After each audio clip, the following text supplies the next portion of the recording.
అందరికీ నమస్తే. మనకి ఈ మధ్యకాలంలో ప్రభుత్వంలో చాలా యాక్టివ్‌గా పనిచేస్తున్న మంత్రులు ఎవరంటే శ్రీధర్ బాబు గారు, బట్టి విక్రమార్క గారు. నిజానికి లాస్ట్ 2 మంత్స్ బ్యాక్ వరకు పెద్ద యాక్టివ్‌గా లేరు వీళ్ళు. కేవలం రేవంత్ రెడ్డి గారు మాత్రమే మనకు బయటికి కనిపించేవాళ్ళు. ఇంతమంది మినిస్టర్లలో మనకి ఎంతమంది బయటికి కనిపిస్తారు? ఇప్పుడు రేవంత్ రెడ్డి గారితో పాటు శ్రీధర్ బాబు అండ్ బట్టి విక్రమార్క గారు వీళ్ళిద్దరు కూడా కొంత యాక్టివ్‌గా కనిపిస్తున్నారు. ఎక్కడ పోయినా ఢిల్లీకి పోయినా వీళ్ళు యాక్టివ్‌గా యాక్టివిటీస్లో పార్టిసిపేట్ చేస్తున్నారు. ఇక్కడ ప్రభుత్వంలో జరుగుతున్న చర్చలు, లేకపోతే ప్రభుత్వం తీసుకుంటున్న నిర్ణయాలు, తర్వాత వివిధ కార్యక్రమాలలో వీళ్ళు కొంత ఒక అడుగు ముందుకేసి మిగతా మంత్రుల కన్నా ముందు కనిపిస్తున్నారు. అయితే దీనికి ఎందుకు ఏమైంది? ఉన్న ఫలంగా ఒక్కసారిగా ఇద్దరు మంత్రులు ఎందుకు యాక్టివ్ అయ్యారు? మీకు బట్టి అయితే స్టార్టింగ్ నుంచి కొంత యాక్టివ్‌గా కనిపిస్తున్నారు. ఎందుకంటే రేవంత్ రెడ్డి ఎప్పుడు ఢిల్లీకి పోయి, ఎప్పుడు కేంద్ర మంత్రులను కలిసినా, ఎప్పుడు ఎవరిని కలిసినా బట్టి విక్రమార్క గారు అయితే ఎంబడే ఉంటారు. అందరూ ఎస్కార్ట్ అంటున్నారు. రేవంత్ రెడ్డి గారికి నేను ఎస్కార్టు. రేవంత్ రెడ్డి తీసుకునే నిర్ణయాలు ఏంది, వీళ్ళు కలిసినప్పుడు ఏం మాట్లాడుతున్నారు, అదంతా కూడా పార్టీ హైకమాండ్కి చెప్పడానికి బట్టి విక్రమార్క ఎస్కార్ట్‌గా ఉంటున్నారు. ఆదేశాలు హైకమాండ్ నుంచే ఉన్నాయనేది ఒక చర్చ నడుస్తుంది ఫస్ట్ నుంచి కూడా. ఇప్పుడు శ్రీధర్ బాబు గారు కూడా దానిలో ఉన్నారు. అందుకే ఈ మధ్యకాలంలో చూడండి, ప్రభుత్వ విధానాలలో క్యాబినెట్ సమావేశాలు ఇవి తీసుకున్నప్పుడు కూడా చాలా యాక్టివ్‌గా కనిపిస్తున్నారు. మొన్న చూసినాం, క్యాబినెట్లో ఎవరు మాట్లాడినా విలువ లేదు, ఇద్దరే మాట్లాడాలి, పొంగులేటి శ్రీనివాసరెడ్డి అండ్ శ్రీధర్ బాబు అన్నారు. తర్వాత దీని మీద రైతు భరోసా మీద అభిప్రాయ సేకరణ అంటే దానిలో కమిటీలో శ్రీధర్ బాబు గారు ఉన్నారు. ఇట్లా ఎక్కడ చూసినా కూడా వీళ్ళిద్దరూ చాలా యాక్టివ్‌గా కనిపిస్తున్నారు. ఇదంతా ఢిల్లీ ఆదేశాల మేరకే, ఇదంతా పార్టీ హైకమాండ్ ఆదేశాల మేరకే వీళ్ళిద్దరు యాక్టివ్ రోల్ పోషిస్తున్నారు అనేది ఒక రకమైన చర్చ జరుగుతుంది. ఎందుకు ఉన్న ఫలంగా వీళ్ళిద్దరూ ఎందుకు యాక్టివ్ కావాలని ఢిల్లీ హైకమాండ్ చెప్పింది అనేది ఒక చర్చ పార్టీలో, ప్రభుత్వంలో ఒకటి జరుగుతుంది.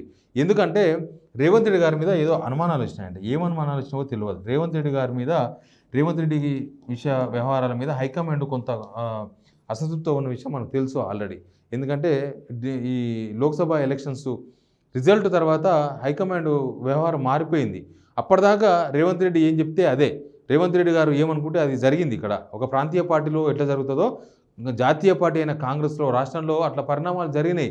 ఇక మిగతా వాళ్ళంతా సీనియర్స్ అంతా కూడా నోరు మూసుకొని మాకు అవసరం లేదు, మాకు సంబంధం లేదు, హైకమాండ్ ఆయనకి విలువిస్తుంది, హైకమాండ్తో ఆయనే మాట్లాడుకుంటున్నారు, మాకేం సంబంధం లేదు అని అసలు కాంగ్రెస్ వాళ్ళంతా కూడా సైడ్ అయిపోయినారు. పెద్దగా యాక్టివ్గా కనబడలేదు. పొన్నం ప్రభాకర్ కొంత ఆయన ఉనికి చాటుకునే ప్రయత్నాలు భాగంగా కొంత యాక్టివ్గా కనిపించారు తప్ప ప్రభుత్వ విధానంలో ఆయన కూడా ఎక్కువ ఇన్వాల్వ్ కాలే. ఇప్పుడు ఎంతసేపటికి ఏదైనా సందర్భం వస్తే నేను ఉద్యమకారుని అని ఉరికిపోయి మాట్లాడడం తప్ప ప్రభుత్వ విధానాలు ఏంది, అసలు ఎవరేం చేస్తున్నారు, వాళ్ళేంది, వీళ్ళేంది, ఇట్లాంటి అంశాల మీద పొన్నం ప్రభాకర్ గారు కూడా దృష్టి పెట్టలేదు. కానీ లోక్సభ ఎలక్షన్స్ రిజల్ట్ తర్వాత ఇక్కడ 8 సీట్లు రావడం, రేవంత్ రెడ్డి గారు సొంత కాన్స్టిట్యున్సీ మహబూబ్‌నగర్లో ఓడిపోవడం, తర్వాత మల్కాజ్గిరి సిట్టింగ్ సీట్ ఓడిపోవడం, తర్వాత బీజేపీకి 8 సీట్లు రావడం, ఇక్కడ ఏదో జరుగుతుంది, తెలంగాణలో ఏదో జరుగుతుంది, రేవంత్ రెడ్డి గారు ఒక్కరి మీద నమ్ముకొని ఉంటే పని కాదు, రేవంత్ రెడ్డి గారిని ఒక్కరినే మనం విశ్వసించుకుంటూ పోతే మిగతా వాళ్ళ అభిప్రాయాలు మనకు రాకపోతే చాలా ప్రాబ్లంలో అవుతుంది, ముందు ఏదైనా రిస్క్ కావచ్చు అనుకుని బహుశా హైకమాండ్ అనుకుంటుందేమో. కానీ ఉన్న ఫలంగా మిగతా వాళ్ళకు కొంత ప్రియారిటీ పెంచింది. మనకు ఈ మధ్యకాలంలో చూసినాం, కార్పొరేషన్ చైర్మన్స్ విషయంలో లోక్సభ ఎలక్షన్స్ ముందు రేవంత్ రెడ్డి గారు ఒక లిస్ట్ ఇచ్చి వచ్చారు. ఆ లిస్టు ఫైనల్ అయిపోయింది, ఆల్రెడీ వీళ్ళకి పదవులు కూడా వచ్చేసినాయని చెప్పేసినారు. ఆ లిస్ట్ కూడా మీడియాకు బయటకు వచ్చేసింది. అందరూ కలలు కంటూ ఉన్నారు. ఆ లిస్టులో పేరున్న వాళ్ళకు ఒక చైరు లేదు, ఒక కారు లేదు, ఒక ఆఫీసు లేదు, ఎవరు బాధ్యతలు తీసుకోవాలి అప్పుడు. కానీ లిస్టులో పేరు రాగానే మేము కార్పొరేషన్ చైర్మన్ అయిపోయినామని చెప్పి వాళ్ళంతా కలలు కంటూ ఉన్నారు. లోక్సభ ఎలక్షన్స్ అయిపోయినాయి. లోక్సభ ఎలక్షన్స్ అయిపోయినాక ఏమైంది, వీళ్ళని ఈ సీనియర్లను కొంత కన్సిడర్ చేసే ప్రయత్నం చేసింది హైకమాండ్. వాళ్ళని పిలిచి మాట్లాడడం, వాళ్ళతో చర్చించడం. ఇప్పుడు కార్పొరేషన్ చైర్మన్స్ లిస్ట్ వచ్చినప్పుడు ఇది ముందు ఇచ్చిన లిస్ట్ ఇది ఓకేనా అంటే అసలు వాళ్ళు ఎవరో మాకు తెలియదని చెప్పింది. వీళ్ళు మాకు సంబంధమే లేదు, మాకు తెలియకుండా ఈ లిస్ట్ ఇచ్చారని సీనియర్ లీడర్ చెప్పిరట. దాంతోనే ఆ లిస్టు మళ్ళీ వేరే చేయాల్సి వచ్చింది. దాంతోనే ఈ కొత్త లిస్ట్ వచ్చింది, మనం చెప్పుకున్న కొత్త లిస్టు. తర్వాత ఈ క్యాబినెట్ విషయంలో కూడా అందుకే ఆగింది. క్యాబినెట్ విషయంలో రేవంత్ రెడ్డి గారి లిస్టు చాలా డిఫరెంట్గా ఉందట. క్యాబినెట్ లిస్టు ఆ లిస్టును కాదని చెప్పి పార్టీ సీనియర్ నేతలతో మళ్ళీ సంప్రదింపులు స్టార్ట్ చేసింది హైకమాండ్. బట్టి విక్రమార్క గారు ఢిల్లీలో 3 రోజులు ఉండి హైదరాబాద్కి వచ్చి ఖమ్మం పోతే ఇమ్మీడియట్గా మళ్ళీ ఢిల్లీకి వెళ్ళి ఫోన్ వచ్చింది, నువ్వు హైదరాబాద్ కాదు, ముందు ఢిల్లీకి రా అర్జెంటుగా అంటే మళ్ళీ ఉన్న ఫలంగా అదే రోజు వచ్చిన రోజే మళ్ళీ ఢిల్లీ ఫ్లైట్ ఎక్కి వెనకకు పోయిండు. ఆడపోయినాక ఏంది సిచ్యువేషన్ అంటే ఈ క్యాబినెట్ సంబంధించిన చర్చ జరిగితే అసలు రేవంత్ రెడ్డి గారు ఇచ్చిన లిస్టులో ఉన్న వాళ్ళని చూసి వీళ్ళు పరిశాన్ అయ్యారట. మిగతా సీనియర్లు అందరూ కూడా. ఉత్తమ్ కుమార్ గారు కూడా సోనియా గాంధీని కలిసిండ్రు, వ్యక్తిగతంగా పర్సనల్గా కలిసిండ్రు. అక్కడ కూడా చర్చలు జరిగినాయి. బట్టి విక్రమార్క గారి దగ్గర పార్టీ సీనియర్ నేతలు అక్కడ ఉన్న వాళ్ళు కేసీ వేణుగోపాల్ లాంటి వాళ్ళంతా కూడా చర్చలు జరిపారు. ఈ లిస్టును చూస్తే ఈ లిస్టులో అసలు వీళ్ళెవరూ ఏకీభవించలే ఈ లిస్టు కాదని. ఇంకొకటి రేవంత్ రెడ్డి గారు ఏంటంటే పీసీసీ ప్రెసిడెంట్ విషయంలో కూడా తను చెబితే అలా పడుండే అట్లా ఉండాలి అంతే. నామకా వాస్తే పీసీసీ ప్రెసిడెంట్ పెట్టి పార్టీని కూడా హ్యాండిల్ చేయాలనే ఒక ఉద్దేశంతో రేవంత్ రెడ్డి గారు ఉన్నారు. అందుకే హైకమాండ్ను ఇరికించే ప్రయత్నంలో భాగంగానే సీతక్కని తెర మీద తీసుకొచ్చిండ్రు. ఎస్టీ ఉమెన్ అనే ఒక ఎజెండాను రేవంత్ రెడ్డి ఫిక్స్ చేసే ప్రయత్నం చేసిండ్రు. బట్ సీనియర్ అందరూ కూడా దాన్ని కొట్టిపడేసిండ్రు. అట్లా కాదు, పార్టీ ఎవరికి ఇస్తే బలంగా ఉంటుంది, ఎట్లా ఇస్తే బలంగా ఉంటుంది అని. ఇప్పుడు రేవంత్ రెడ్డి గారి లిస్టులో ఉన్నామంటే మహేష్ కుమార్ గౌడ్, ఆయన అయితే మనం చెప్పినట్టు వింటాడు. ఇంకొకరు సీతక్క, ఆమె అయితే నేను చెప్పినట్టు వింటారు.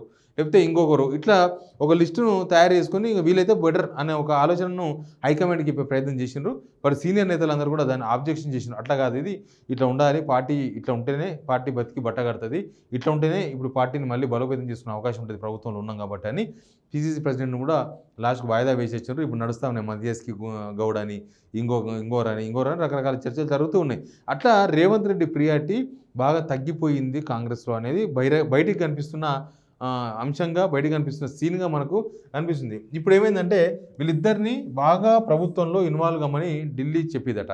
మీరిద్దరు ప్రభుత్వంలో బాగా ఇన్వాల్వ్ కాండి, పార్టీలో ఇన్వాల్వ్ కాండి, ఎవరేం చేస్తున్నారో ఎప్పటికప్పుడు రిపోర్ట్ ఇవ్వండి, అసలు పైన జరుగుతున్న పరిణామాలు ఏంది ఆ అంశం పైన కూడా చెప్పండి. ఇంకోటి పార్టీ చేరికలు ఉన్నాయి కదా, చేరికల విషయంలో నిజానికి ఈ సీనియర్ ఎవరు దానిలో పెద్దగా ఇన్వాల్వ్ అవుతారు. ఎంతసేపటికి రేవంత్ రెడ్డి లేకపోతే పొంగులేటి శ్రీనివాసరెడ్డి వాళ్ళిద్దరే కనిపిస్తున్నారు ఎప్పుడు.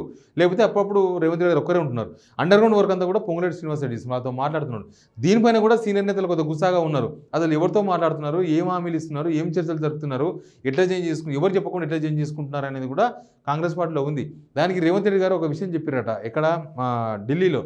ఏమని చెప్పారంట అంటే, మనం కనుక చేసుకోకపోతే వాళ్ళంతా బీజేపీ పోయే ప్రమాదం ఉంది, కాబట్టి బీజేపీ బలపడుతుంది రాష్ట్రంలో, బీజేపీ పెరిగితే కాంగ్రెస్కు డేంజర్ కాబట్టి నేను పిలిచి చేంజ్ చేసుకుంటున్నానని ఏదో కన్విన్స్ అయ్యే మెసేజ్ ఏదో ఢిల్లీ హైకమాండ్కి రేవంత్ రెడ్డి గారు చెప్పుకున్నారట. మరి అట్లా చెప్పుకున్నారు కాబట్టి ఆ విషయాన్ని అయితే హైకమాండ్ పెద్దగా వాళ్ళేమీ గ్రీన్ సిగ్నల్ ఇచ్చినట్టే అనుకోండి, కానీ దానిలో పెద్దగా ఇన్వాల్వ్మెంట్ లేదు. మిగతా వాళ్ళు మాత్రం అబ్జర్వ్ చేస్తున్నారు అసలు ఏం జరుగుతుంది, ఇక్కడ నిఘా పెట్టింది. ఒరిజినల్గా చెప్పాలంటే ఇక్కడ ఏం జరుగుతుందో హైకమాండ్ నిఘా పెట్టింది. హైకమాండ్ నిఘా పెట్టి ఇక్కడ జరుగుతున్న పరిణామాల మీద మొత్తం వ్యవహారం అంతా కూడా నడిపిస్తున్నారు. ఏమవుతుంది, ఏ క్షణంలో ఎవరెవరు కలుస్తున్నారు, ఎవరెవరిని మాట్లాడుతున్నారు, ప్రభుత్వంలో తీసుకుంటున్న నిర్ణయాలు ఏంది, ఆ నిర్ణయాల వెనుక జరుగుతున్న పరిణామాలు ఏంది, అసలు రాష్ట్రంలో మిగతా వ్యవహారాలు ఎవరు ఇట్లా నిర్వర్తిస్తున్నారు, ఏం జరుగుతుంది, ఇట్లాంటి అన్ని చర్చలు, అన్ని వ్యవహారాలను కూడా ఎప్పటికప్పుడు ఢిల్లీకి వీళ్ళంతా సమాచారం ఇస్తున్నట్లుగా పార్టీకి సంబంధించిన నేతలు చెప్తున్నారు. Please subscribe signal TV.